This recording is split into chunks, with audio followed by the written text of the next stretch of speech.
Malaysia is one of those rare countries that quietly became a global benchmark without people realizing it.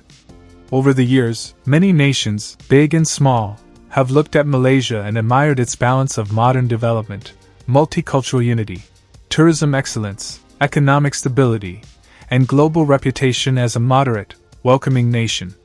When the world saw Malaysian highways competing with Europe, halal certification leading the Muslim world, KL becoming a tourism giant, and multicultural society living peacefully, many governments said the same thing. Let's do what Malaysia did. But what they did not understand is that Malaysia's success did not happen by copying anyone. It grew from decades of planning, cultural blending, difficult decisions, and long-term national vision. Malaysia's strength lies in unique ingredients, natural diversity, respect between communities, consistent leadership, world-class infrastructure, and the ability to combine tradition with modernity without losing identity. These things cannot be copied by simply announcing new policies or launching new projects. This is why 7 countries tried to follow Malaysia's path and failed.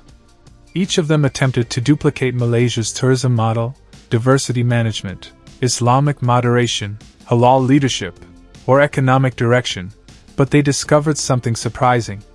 Malaysia is not just successful because of what it does. Malaysia is successful because of what it is. Let's dive deep into 7 countries that tried to copy Malaysia, and the real reasons they could not succeed.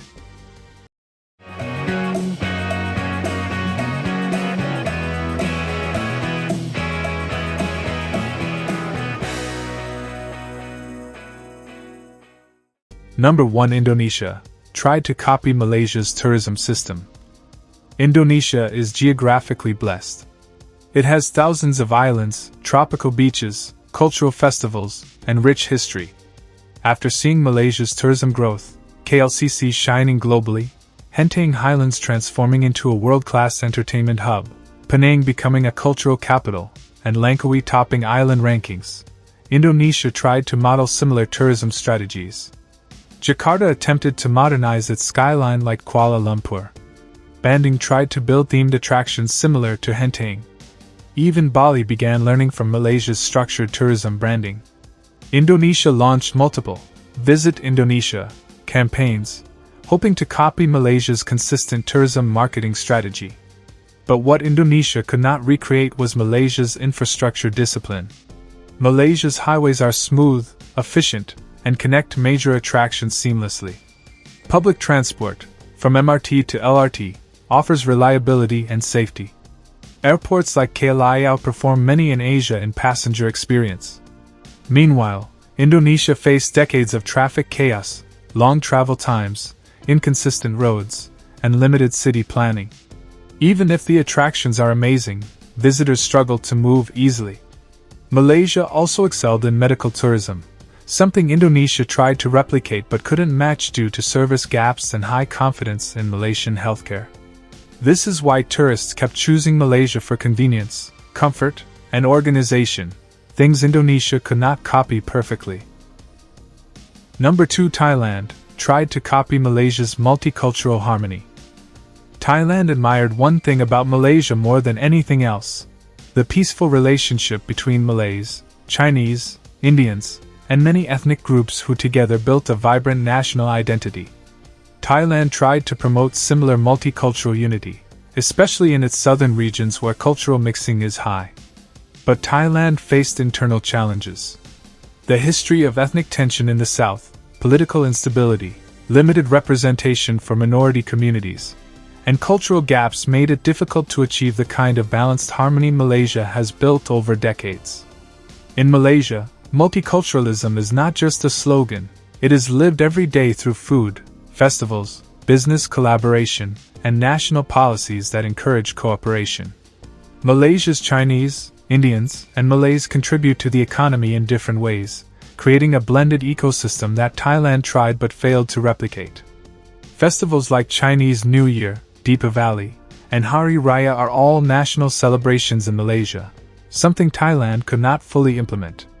Malaysia's unity is deeply rooted, and Thailand learned that you cannot copy harmony without addressing historical wounds.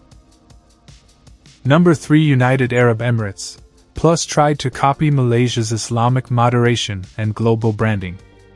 The UAE saw Malaysia as a global leader of modern Islamic identity, moderate, friendly, progressive, and respected both by the Muslim world and the West. The UAE attempted to build this image through Dubai's skyscrapers, megaprojects, and world-class airports.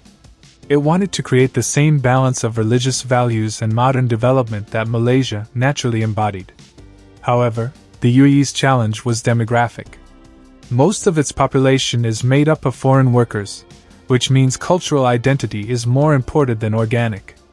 Malaysia, on the other hand, grew its modern Islamic identity through its own citizens, traditions, education, Islamic universities, and genuine multicultural balance. Malaysia's halal standards, Islamic banking systems, madrasas, and religious institutions developed from within the society, something the UAE did not have organically. This is why the UAE could not match Malaysia's credibility or authenticity. They could build towers, but they could not build Malaysia's naturally blended identity. Number 4. Turkey tried to copy Malaysia's halal industry leadership. Turkey wanted to challenge Malaysia's dominance in the global halal market. It built certification centers, launched halal expos, and attempted to promote Turkish halal standards worldwide. But Malaysia had already spent decades developing Jakim into the world's most trusted halal authority. Turkey's certifications were not universally accepted. Malaysia's halal industry is tied to labs, research centers, global partnerships, and strict quality control. It is woven into Malaysia's tourism, food exports, banking system, pharmaceutical products, and even cosmetics. Turkey attempted to enter the industry at a later stage, but by then Malaysia was already the international reference point. Malaysia had the trust, the experience, the consistency, and the leadership to maintain dominance, something Turkey could not replicate simply by launching new institutions. Number 5. Philippines tried to copy Malaysia's economic development path. The Philippines admired Malaysia's shift from agriculture to manufacturing, and eventually into high-tech, services, and tourism. It tried industrial zones similar to Malaysia's Penang, BPO industries similar to Cyberjaya, and infrastructure projects inspired by Malaysia's Vision 2020 ambitions. However, the Philippines faced a major weakness: political instability. Leadership changed often, policies shifted frequently, and long-term planning became difficult.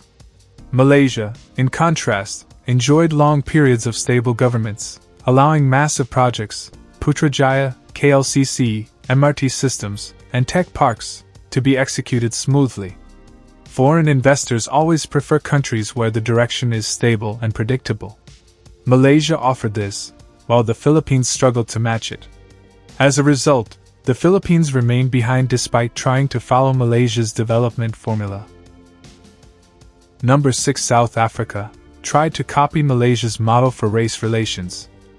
South Africa looked at Malaysia's multi-ethnic coexistence and hoped to implement similar policies to heal its post-apartheid society.